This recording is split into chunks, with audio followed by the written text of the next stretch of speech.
এই শব্দটা যদি কেউ বেশি বেশি বলে তার হার্টের রোগ ভালো হয়ে যাবে।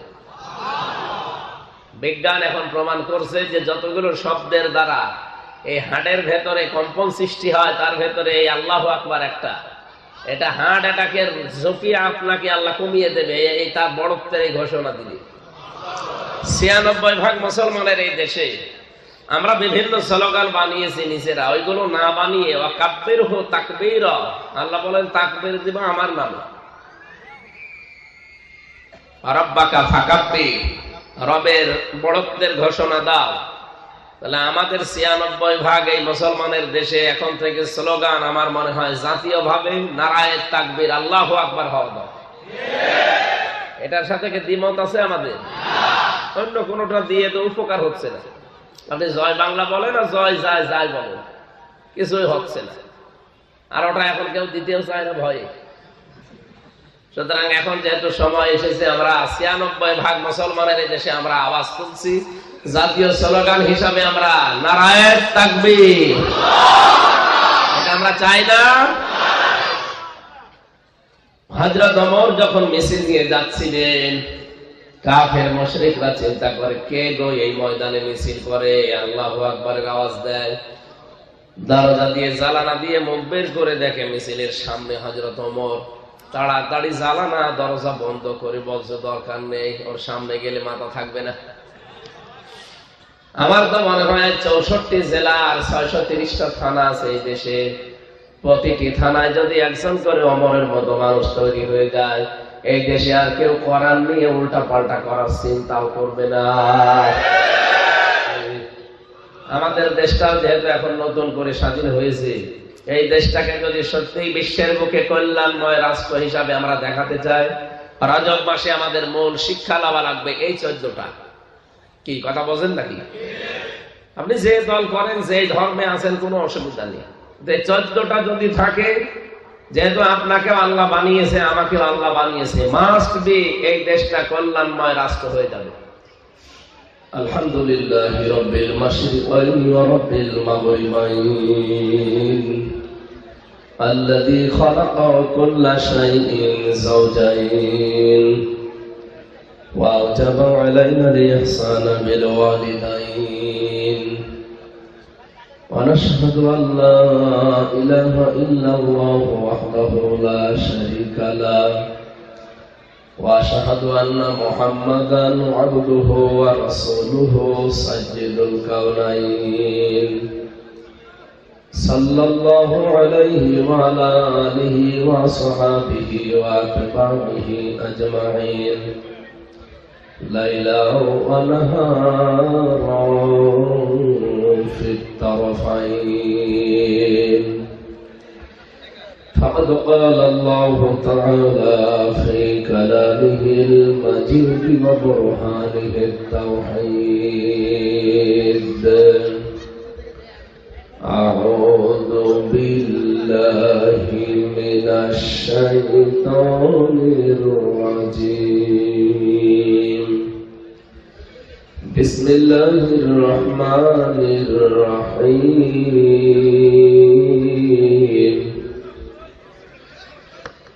إن هذا القرآن يهدي للتي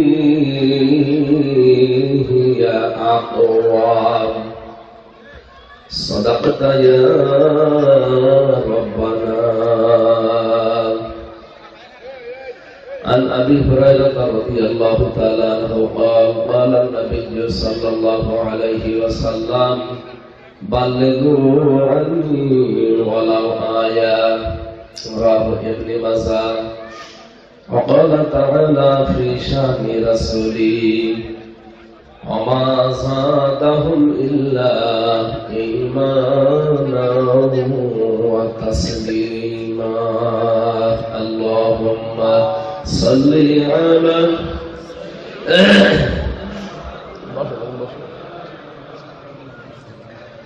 وعلى آل سيدنا مولانا محمد. আলহামদুলিল্লাহ, মুন্সিগঞ্জ জেলা গজারিয়া থানার অন্তর্গত বাউশিয়া সরকার ফাউন্ডেশনের উদ্যোগে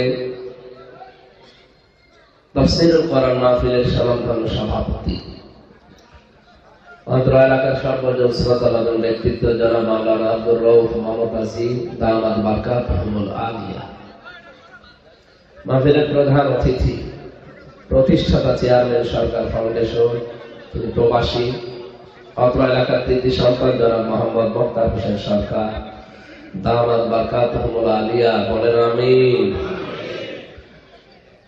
পৃষ্ঠপোষকতায় আছেন মোহাম্মদ আলী সরকার, সম্মানিত পরিচালক এইচ.এম. আব্দুল্লাহ ফয়সাল, মুফাসসিরে কোরআন, ইসলামিক চিন্তাবিদ। এতক্ষণ আলোচনা রেখেছেন মাওলানা হুসাইন মাহফুজ চুয়াডাঙ্গা, হাফেজ মাওলানা সাইফুল ইসলাম, আমন্ত্রিত ওলামা হযরত, অনেকগুলো আলেমের নাম দিয়েছে, বিশেষ করে মাওলানা জাকারিয়া, মুফতি ফয়েজ আহমেদ, মাওলানা সাইদুল্লাহ, মাওলানা মুফতি ইয়াসিন, মাওলানা মুফতি মকবুল হোসেন, হাফেজ মাওলানা জনাব মাওলানা মুফতি সাইফ আহমেদ।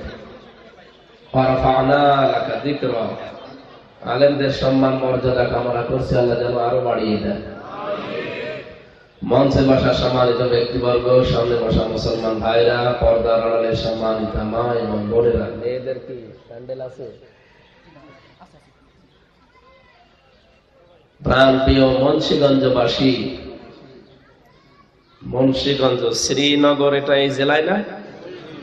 লৌহজন। দল মত জাতি বর্ণ ধর্ম নির্বিশেষে আজকের এই অনুষ্ঠান, এটা শুধু মুসলমানদের জন্য না, হাযা বায়ানুল লিন্নাস হুদাল লিন্নাস, মানুষ পদবাচ্চী যারা বিবেচিত তাদের জন্য আজকের অনুষ্ঠান উন্মুক্ত। যে আসবে হাত্তা ইয়াসমা কালাম আল্লাহ সুম্মা আবলিগহু মা'মানা, আল্লাহ তাআলা বলেন, হে নবী, অমুসলিমরাও যদি কোরআন শুনতে আসে তাদের তো শোনার ব্যবস্থা করবেন এবং তাদেরকে নিরাপদে বাড়ি পৌঁছিয়ে দেবেন। এখানে যারা আছে তাদের জন্য কোরআনের নির্দেশ, আপনারা আসবেন, শুনবেন। আমাদের ধর্মে কোনো জোর জবরদস্তি নেই, বাড়াবাড়ি নেই, লা ইকরাহা ফিদ্দীন। সেদিন যশোরে কলেজের এক অধ্যাপককে বলেছিলাম, স্যার আপনি অন্য ধর্মের মানুষ, আপনাকে আমি জোর করব না, আপনি শুধু আমার ধর্মীয় গ্রন্থ কোরআনে কারীম 3 মাস পড়বেন, বুঝে পড়বেন। উনি এমনিতেই বিসিএস ক্যাডার, তো সব দিকে তার জ্ঞান ছিল। সর্বশেষ 3 মাসে পরে দেখি উনি নিজেই মুসলমান হয়ে গেছে। অন্য ধর্মের যারা এসেছেন আপনাদের তো ওয়েলকাম জানাচ্ছি। আপনারা আমাদের ধর্মীয় গ্রন্থ পড়ে, অন্যান্য ধর্মে যারা আছে তারা তো সাধারণ মানুষরা ধর্মগ্রন্থগুলো পড়তে পারে না। তাদের ধর্মীয় গুরু যারা, ঠাকুর যারা, পুরোহিত যারা, এরা ছাড়া বাইরের মানুষ এটা পড়া নিষেধ। আমাদের কোরআন এরকম না, এটা মানব জাতি হিসাবে সবার জন্য উন্মুক্ত। যে এর কাছে আসবে, ইন্না হাযাল কুরআনা ইয়াহদি লিল্লাতী হিয়া আকওয়াম, অবশ্যই এই কোরআন হেদায়েতের পথ এবং সুদৃঢ় হেদায়েত, যেটা এই পথ আপনাকে নির্দেশনা দেবে, সেই ক্ষমতা কোরআনের এখনো আছে না নেই? রব্বুল আলামিন বলেন, আলহামদুলিল্লাহিল্লাযী আনজালা আলা আবদিহিল কিতাবা ওয়া লাম ইয়াজআল লাহু ইওয়াজা। সব প্রশংসা ওই আল্লাহর জন্য যিনি তার বান্দার প্রতি কোরআনে কারীম দিয়েছেন। এমন কোরআন দিলেন, এমন কিতাব দিয়েছেন যার ভেতরে কোনো গোপন কথা নেই, বাঁকা কথা নেই। মুন্সিগঞ্জ সহ বাংলাদেশের বহু জেলাতে আমরা দেখি অনেকে মারেফতের কথা বলেন। মারেফত মানে তারা বলতে চায় যে গোপন বিষয়, অথচ মারেফাত শব্দটা এসেছে উরফুন থেকে।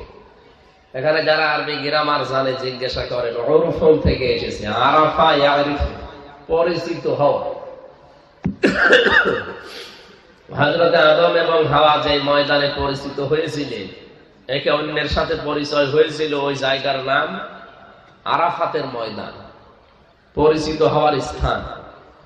আপনি মারেফতের কথা বলে মানুষকে যে বলেন গোপন বিষয়, আপনি কি জানেন মারেফত কি? আপনারা যা আরম্ভ করেছেন এটা মারেফত না, এটা মায়ের পথ। মানুষ মারার পথ বানিয়েছে, শিরক আর বেদাত দিয়ে মানুষকে মেরে ফেলতে চায় না। এই জন্য কোরআনে কোনো গোপন কথা নেই। কোরআনের কাছে যারা আসে ওরা আর গোপন থাকতেও চায় না, ওরা ওপেন হতে চায়। আপনারা এদিকে আছেন তো? আমি এমনি অসুস্থ তো, কথা বলাও তো নিষেধ, তারপরও জোর করে বলছি। কোরআনের কাছে যারা আসে আমরা যুগে যুগে দেখলাম তারা কোনোদিন গোপন থাকে নাই, তারা সব ওপেন হয়ে গেছে। হযরত ওমরের নাম শুনেছি, যেই দিন কোরআনের কাছে এসেছেন ওই দিনই বলেছেন, হে নবী এটা কি সত্য না মিথ্যা? তিনি বললেন সত্যবাণী। হযরত ওমর বলেন, হে নবী সত্য জিনিস গোপনে থাকবে কেন? আপনি আমার অনুমতি দেন আমি একটু কোরআনের পক্ষে ওপেন মিছিল করি। মাত্র 40 জন ওই সময় মুসলমান হয়েছিল, তাদেরকে নিয়ে তিনি কাবার চত্বরের দিকে ছুটলেন। লিল্লাহি তাকবীর। এই শব্দটা যদি কেউ বেশি বেশি বলে তার হার্টের রোগ ভালো হয়ে যাবে। বিজ্ঞান এখন প্রমাণ করছে যে যতগুলো শব্দের দ্বারা এই হার্টের ভেতরে কম্পন সৃষ্টি হয় তার ভেতরে এই আল্লাহু আকবার একটা, এটা হার্ট অ্যাটাকের ঝুঁকি আপনাকে আল্লাহ কমিয়ে দেবে, এই তার বড়ত্বের এই ঘোষণা দিলে। ৯৬% মুসলমানের এই দেশে আমরা বিভিন্ন স্লোগান বানিয়েছি নিজেরা, ওইগুলো না বানিয়ে ওয়াকাব্বির হু তাকবীর, আল্লাহ বলেন তাকবীর দিব আমার নামে। রাব্বাকা ফাকাব্বির, রবের বড়ত্বের ঘোষণা দাও। তাহলে আমাদের ৯৬% এই মুসলমানের দেশে এখন থেকে স্লোগান আমার মনে হয় জাতীয় ভাবে নারায়ে তাকবীর, আল্লাহু আকবার হওয়া দাও। এটার সাথে কি দ্বিমত আছে আমাদের? অন্য কোনটা দিয়ে তো উপকার হচ্ছে না। আপনি জয় বাংলা বলেন আর জয় যায় যায় বলেন, কিছুই হচ্ছে না। আর ওটা এখন কেউ দিতেও চায় না ভয়ে। সুতরাং এখন যেহেতু সময় এসেছে, আমরা ৯৬% মুসলমানের এই দেশে আমরা আওয়াজ তুলছি, জাতীয় স্লোগান হিসাবে আমরা নারায়ে তাকবীর, এটা আমরা চাই না। আমার ভাইরা, এই আওয়াজ ঠিক নেই, কই মাইকম্যান কই? কি করেন কি আপনি? আওয়াজ আসে কেন? আওয়াজ বাড়ি খায় ওখানে বসে বসে কি বেড়ি টানছে? এই কথা দেবেন না, এমনি ভাববেন।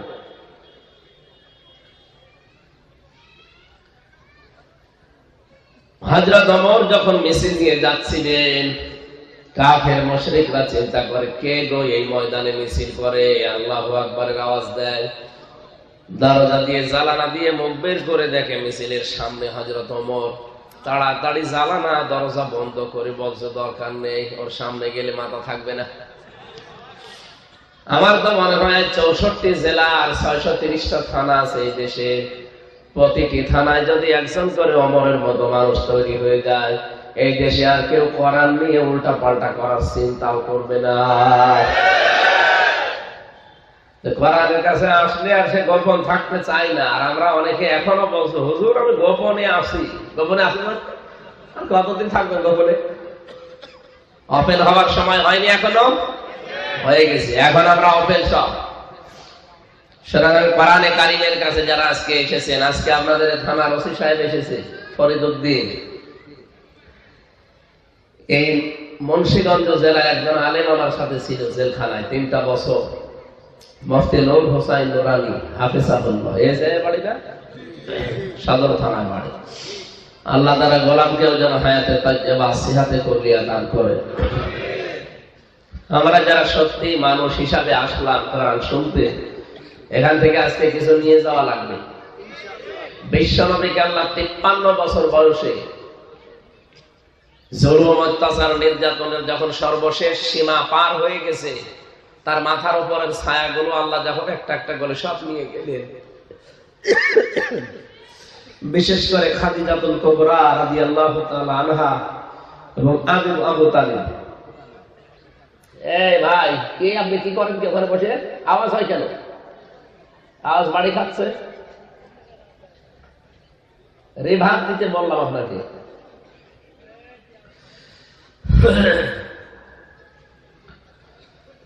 53 বছর বয়সে তাকে আল্লাহ নিয়ে গিয়েছিলেন বিশ্বনবী মুহাম্মদ রাসূলুল্লাহকে আল্লাহ নিলেন এই কারণে যে সামনে আপনাকে একটা কল্যাণময় রাষ্ট্র উপহার দেব আমি।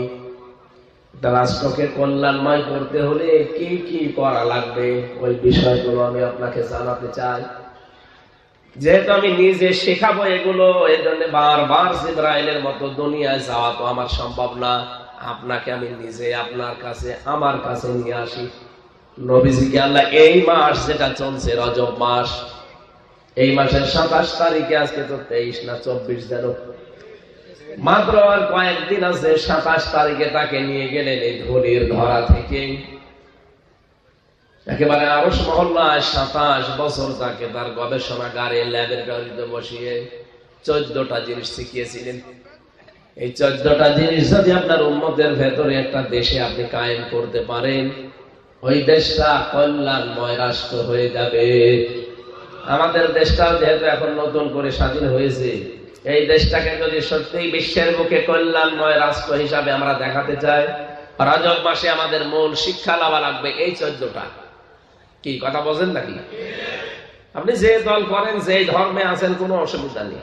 যে 14টা যদি থাকে, যেহেতু আপনাকে আল্লাহ বানিয়েছে, আমাকে আল্লাহ বানিয়েছে, মাস্ট বি এই দেশটা কল্যাণময় রাষ্ট্র হয়ে যাবে। আমরা সেই জন্য সূরা বানী ইসরাইল থেকে তেলাওয়াত করেছি। তেলাওয়াত করছি এবার সূরা বানী ইসরাইলের 23 নম্বর আয়াত থেকে 38 নম্বর আয়াত পর্যন্ত 14টা বিষয় আল্লাহ এখানে জানিয়েছেন আমাদেরকে নবীজির মাধ্যমে। আপনি চিন্তা করতে পারেন, মাত্র 14টা জিনিস শেখানোর জন্য সময় নিয়েছে আল্লাহ নিজে। কত বছর? 27 বছর একাধারে এক জায়গায় বসিয়ে তাকে শিখিয়েছে। সরাসরি গবেষণা চলছে, নিজে আল্লাহ গাইডলাইন দিচ্ছে। আমরা একটা বিষয়ের উপরে এমফিল করি, পিএইচডি করি, সর্বোচ্চ 2 বছর আর 5 বছর 7 বছর লাগে। ওই বিষয়ে অভিজ্ঞ হয়ে যায় মানুষ। আর নবীকে আল্লাহ নিজে বসিয়েছেন একটা গবেষণাগারে 27 বছর। অনেক গুরুত্বপূর্ণ বিষয় এখানে আল্লাহ দিয়েছে। যেগুলো দিয়েছেন আমরা দেখবো আমাদের দেশে এগুলো আছে কিনা। যদি না থাকে, রাষ্ট্রের যারা দায়িত্বে আছেন, ডক্টর মোহাম্মদ ইউনূস সহ প্রত্যেকের দায়িত্ব হবে দল মত জাতি বর্ণ ধর্ম নির্বিশেষে 14টা এই রাষ্ট্রে কায়েম করা। তাহলে এইটা পৃথিবীর 257টা দেশের ভেতরে মডেল দেশ হবে ইনশাআল্লাহ। এই গ্যারান্টি দিচ্ছেন কে? এবার আমরা প্রবেশ করছি। আগে দরুদ পড়ি নেই সাল্লাল্লাহু আলাইহি ওয়াসাল্লাম। কোন অনুষ্ঠান কবুল করতে হলে এই দরুদ পড়া লাগবে। যে কোনো অনুষ্ঠান শুরু করার আগে দরুদ পড়বে, অনুষ্ঠান শেষ হওয়ার পরেও দরুদ পড়া লাগবে। কেউ যদি দরুদ শরীফ না পড়ে তাহলে ওইটা ঝুলিয়ে থাকে, আকাশে যায় না।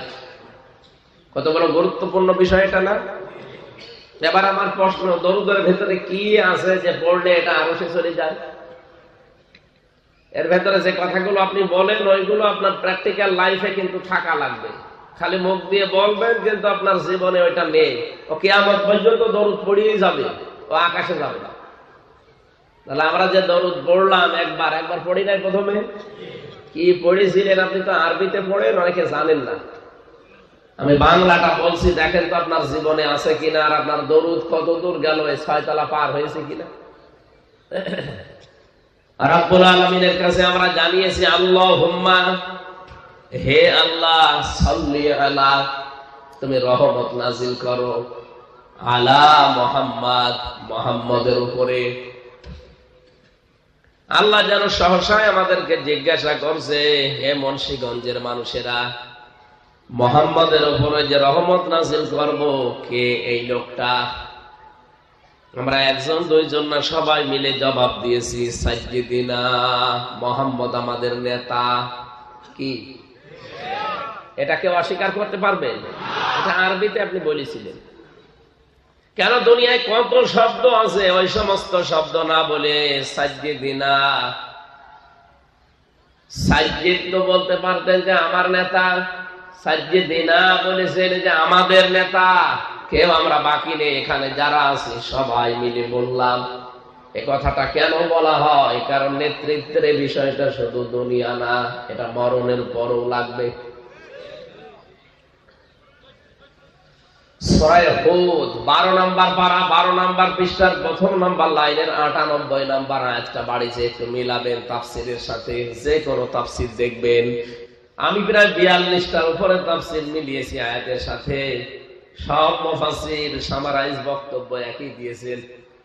এর বাংলা অর্থ দাঁড়ায় এইটা, যে দলের নেতা জাহান্নামে যাবে ওই দলের কর্মী তার সাথে জাহান্নামে যাবে।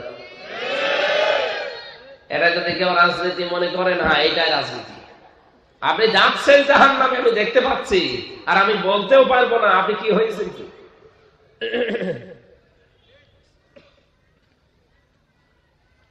যেই দলের নেতা জাহান্নামে যাবে ওই দলের নেতা কর্মীদেরকে নিয়ে, অনুসারীদেরকে নিয়ে একসাথে জাহান্নামে যাওয়া লাগবে। সুতরাং এটা দুনিয়ার বিষয় হলে আমি বলতাম না, এটা আখিরাতের বিষয়। দুনিয়াতে যাদের নেতা ঠিক নেই, সাইয়েদিনা ঠিক নেই, আশা করছি তারা এখন থেকে ঠিক করে নেবেন। এমন কোন মানুষের পেছনে থাকবেন না যারা জুতা পায়ে দিয়ে মসজিদে ওঠে। আপনাদের জেলায় হয়েছে, আমি দেখেছি। কি বেশি বলে ফেললাম? সে না অন্য ধর্মের লোক, জুতা পায়ে দিয়ে যে লোকটা আল্লাহর ঘর মসজিদে উঠতে পারে, ও মনে হয় আরো সে উঠতে পারবে। কি না মানে